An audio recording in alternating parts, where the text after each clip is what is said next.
Salut à tous, dans cette vidéo je vais vous montrer quelques erreurs courantes à éviter en JavaScript et des astuces pour améliorer votre code. Que vous soyez débutant ou expérimenté en programmation, cette vidéo est faite pour vous. Je m'appelle Faiz et je suis développeur web. Likez cette vidéo et abonnez-vous, je fais des choses cool sur cette chaîne. Allons-y. Ne pas utiliser var pour déclarer des variables. Avant, quand on voulait définir une variable, on écrivait var x égale à 10. Aujourd'hui, écrivez plutôt let x égale à 10. En effet, var est une déclaration de variable obsolète qui a une portée de fonction plutôt que de blocs. Cela peut entraîner des erreurs de portée de variables, en particulier dans les fonctions imbriquées. Il est donc recommandé d'utiliser let à la place. Ne pas utiliser document.write pour modifier le contenu d'une page web. Écrivez plutôt document.getElementById pour récupérer l'élément dans lequel on veut écrire et utiliser la fonction innerHTML pour injecter du code dedans, donc hello world. Car document.write est une méthode obsolète qui écrit directement du contenu sur la page web. Cela peut entraîner des problèmes de sécurité et de performance. Il est recommandé donc d'utiliser des méthodes comme innerHTML ou innerTest.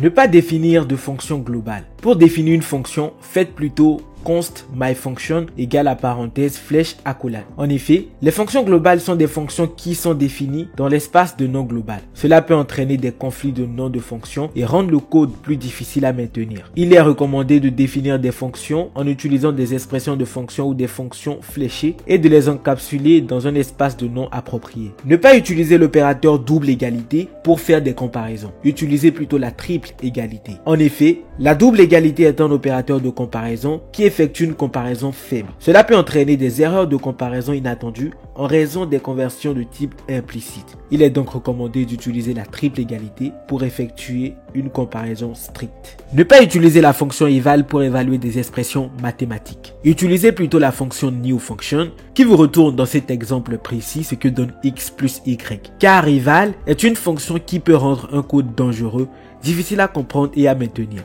Cela peut aussi entraîner des problèmes de performance. Il est donc recommandé d'utiliser des méthodes alternatives pour évaluer des expressions mathématiques telles que newFunction. Et enfin, la dernière chose qu'il ne faut pas faire en tant que débutant en JavaScript, c'est d'ignorer les erreurs. Donc quand vous faites un try et un catch pour attraper les erreurs, affichez ces erreurs là dans la console. Donc vous faites console.error et entre parenthèses vous mettez error, c'est-à-dire l'erreur même. En fait, ignorer les erreurs peut masquer des bugs et rendre le débogage difficile. Il est donc recommandé de gérer les erreurs de manière appropriée en affichant des messages d'erreur clairs ou en effectuant une action de récupération appropriée. C'est la fin de cette vidéo, j'espère que vous avez apprécié. Pour ceux qui sont restés jusqu'au bout, s'il vous plaît, likez cette vidéo et je vous dis à la prochaine.